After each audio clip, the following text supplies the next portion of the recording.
días de las elecciones primarias en la provincia de Buenos Aires y ahí a punto del comienzo de la veda electoral, acá en Notas Verdaderas vamos a hacer un resumen de los candidatos que pasaron por este estudio, acompañándonos con miras a estas elecciones de las PASO, y también por Lado P, que tuvo la visita de Francisco de Narváez. En este informe, las principales párrafos, se puede decir, me sale la periodista gráfica, los principales bloques de lo que dijeron acá en Notas Verdaderas y en Lado P, los candidatos que pasaron por La Plata. Faltan solo 3 días para las primarias. Los candidatos de las principales listas y legisladores que los acompañaron pasaron por QM.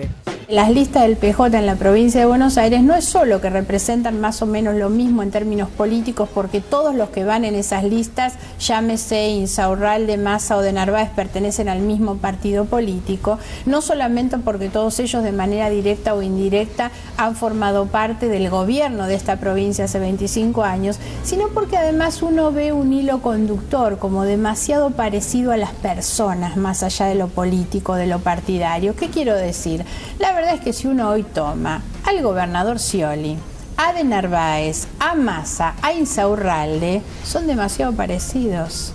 Piensan bastante lo mismo, hablan de la misma manera, se visten de la misma manera, tienen una concepción ideológica demasiado similar. Por eso que nosotros decimos, la provincia ya tiene un gobernador conservador. No hagamos que el que venga sea más conservador que el que tenemos, ¿no? Y ahí es donde nosotros nos posicionamos como una opción claramente progresista frente a lo que hay. El resto son lo mismo. Massa e Insaurralde, como intendentes, Justosi, que está acompañando a Massa, lo mismo, son los intendentes de la farándula, de los grandes recitales, de gastar un montón de plata en eso, pero la gente se sigue inundando, la gente sigue teniendo los mismos problemas de vivienda cada vez más graves, mientras que ellos han revoleado billete. Lo que han propuesto con este título de leyes para democratizar la justicia no tiene absolutamente nada que ver. El gobierno hace una cosa muy bien, ya la hacía el peronismo.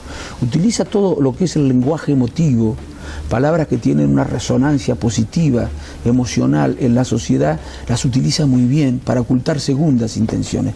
Lejos de querer democratizar la justicia, lo que quieren es subordinar la justicia al gobierno de turno. Por eso, nosotros que vamos a ganar en el 2015, si no se hubiera declarado la inconstitucionalidad, igual vamos a derogar estas leyes. No queremos una justicia que no nos controle, queremos una justicia que nos controle. Y además esta es otra discusión que debemos dar en la Argentina. ¿Cómo hacemos para garantizarle a la sociedad instituciones que efectivamente controlen para evitar casos de corrupción? El gobernador Daniel Scioli ha demostrado que él se ha mantenido, lo dijo en el momento de la definición de la presentación de las candidaturas, que él había hecho un compromiso con Néstor Kirchner de acompañar este proceso político y seguir con él, y lo ha ratificado en estas declaraciones. Creo que es muy importante que esto sea así, porque muchas veces las formas o los modos llevan a una discusión que no tendría que darse, o que en definitiva por los hechos queda desvirtuada, que es el apoyo incondicional que el gobernador de la provincia de Buenos Aires tiene con respecto a este proyecto, en el cual él se siente representado. Por el lado de la presentación de la lista de Massa, no es una continuidad de este proyecto, sino lo que plantea es una estrategia trazada por sus publicistas, que dice: no confrontemos con lo que está bien, planteemos lo que consideramos que está mal, pero el discurso de fondo es un discurso desde nuestra perspectiva de claudicación frente a los sectores de poder, que busca la negociación con esos sectores de poder. Y sabemos lo que sucedió en la Argentina cada vez que se mantuvo una instancia de sometimiento a esos sectores. Y la integración de la lista también representa esas contradicciones. Endeudar a la Argentina, no nos confundamos, es un negocio brillante como a cualquier país. ¿Qué pasó en la década del 90? Argentina era un país que sus fundamentals, como dicen ellos, eran bárbaros, tenía energía, y llegaron a endeudarla en 100.000 millones de dólares. Cuando uno no corrige las cosas que hay que corregir, lo que genera, típico de la Argentina, es el péndulo. Que vuelvan a aparecer, uno le da pasto, yo cuando veo que Guillermo y ya los viejos los escucho hablar de que entonces la limitación del comercio, la cerrada de la economía. Y noto a muchos que, confundidos, no con mala intención, creen que en vez de ayudar a que se corrija lo que hay que corregir, la solución es volver a los 90. ¿Entendés?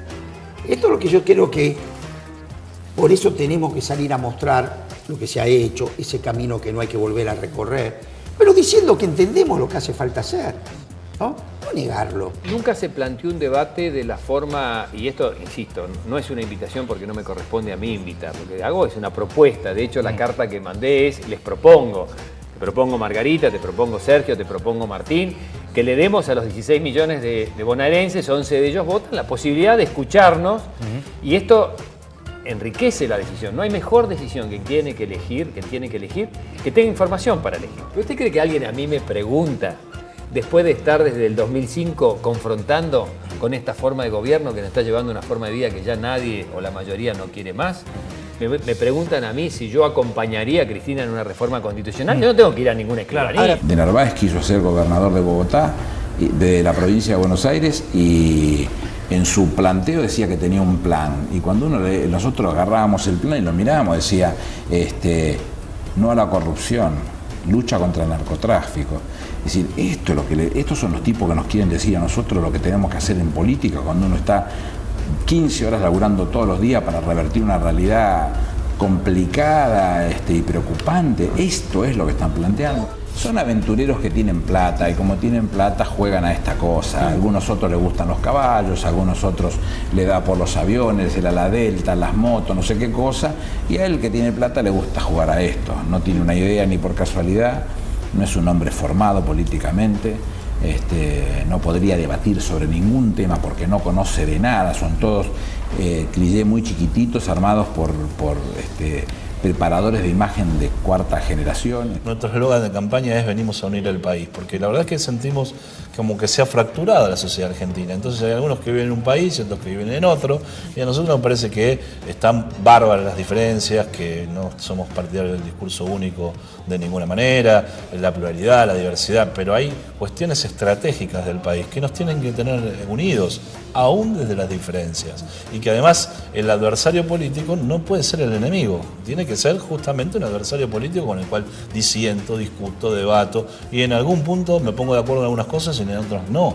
Lo que ocurre a veces en la Argentina, y esto ha pasado en la mesa familiar también, antes pasaba con el fútbol, ahora pasaba con la política, y ha pasado con periodistas, ha pasado con gente, con intelectuales que tenían relaciones personales muy buenas, pero por sentirse cercanas a una propuesta o lejanas a la otra, hoy ni siquiera dialogan. Bueno, escuchábamos un pequeño informe sobre las declaraciones, las apreciaciones de los distintos candidatos, hombres que están pugnando por el mismo lugar, por ganar en las elecciones legislativas. Margarita Stolbizer y Ricardo Alfonsín haciendo una lectura de que todos son lo mismo excepto ellos, ¿no? En esta disputa por el poder en la provincia de Buenos Aires, una provincia que, como veíamos, tiene un peso absolutamente preponderante en la distribución del poder político del país. Después a Remo Carlotto, el candidato del oficialismo, que va como cuarto o quinto candidato a diputado nacional para renovar su banca, sería el tercer mandato como diputado, hace 8 años que está en la Cámara Baja y preside la Comisión de Derechos Humanos de la Cámara Baja. Remo Carlotto planteando las diferencias con Sergio Massa, discrepando con esta primera lectura de campaña de lo que fue el candidato del Frente Renovador del kirchnerismo, como, digamos, seguir con lo bueno y terminar con lo malo del kirchnerismo, este post-kirchnerismo como lo interpretaron algunos analistas. De Mendiguren, José de Mendiguren, candidato ex titular de la Unión Industrial, actual secretario de la Unión Industrial con licencia, un hombre que estuvo jugando siempre cercano al gobierno nacional y que terminó en la lista del Frente Renovador, planteando también en esta coincidencia, si se quiere, en la discrepancia de lo que planteaba Remo Carlotto, ¿no? De la continuidad de aquello que está bien hecho. En rigor, si uno mira lo que sucedió anteayer con la presentación de Sergio Massa ante un grupo de empresarios interamericano, un consejo interamericano de empresarios en el cual Sergio Massa tuvo una postura más afín a lo que ha sido las políticas más noventistas que a las actuales políticas del kirchnerismo. Si bien reivindicó la estatización de los fondos de las AFJP, porque él estaba al frente del ANSES, mientras él era jefe de gabinete y había estado 6 años al frente del ANSES cuando se decidió esta política por parte del gobierno de Cristina Fernández de Kirchner, consideró, en línea con las posturas más liberales, que la Argentina tenía que reabrir el camino del endeudamiento externo porque las tasas de interés internacional, según su lógica, eran beneficiosas para la Argentina, sin hablar sobre los condicionamientos que en general han puesto todas las clases de créditos internacionales a cualquier tipo de política económica soberana en la historia reciente de la Argentina.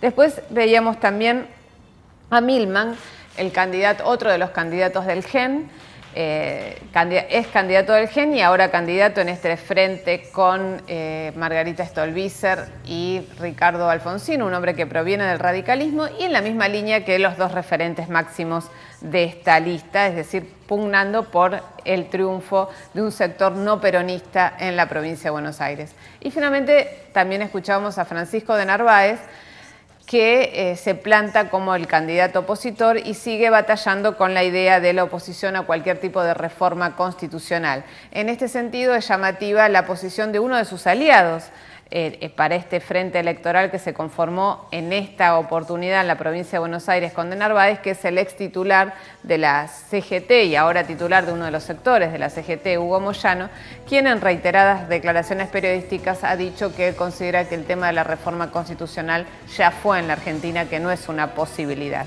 Lo cierto es que, bueno, todo esto se tiene que develar el próximo domingo en las elecciones de las PASO y lo bueno también es ver, y para nosotros ciudadanos como, digamos, privilegiados de estar en un sistema democrático, de tener la oportunidad de elegir, tenemos también la responsabilidad de mirar, de informarnos, de investigar, de ver qué hicieron algunos de estos candidatos que ya fueron legisladores, que son legisladores actualmente, qué proyectos presentaron, cuántas veces fueron al Congreso, si hicieron más declaraciones ante las cámaras que presencias en los momentos de la votación, cuántas veces se abstuvieron o cuántas estuvieron ausentes. Me parece que eso es un buen ejercicio para ver antes de decidir a quién votar. Y en el próximo bloque seguimos acá, en Notas Verdaderas, viendo qué pasó con las cartas que ya nos caracterizan en este ciclo que empezamos el año pasado en QN.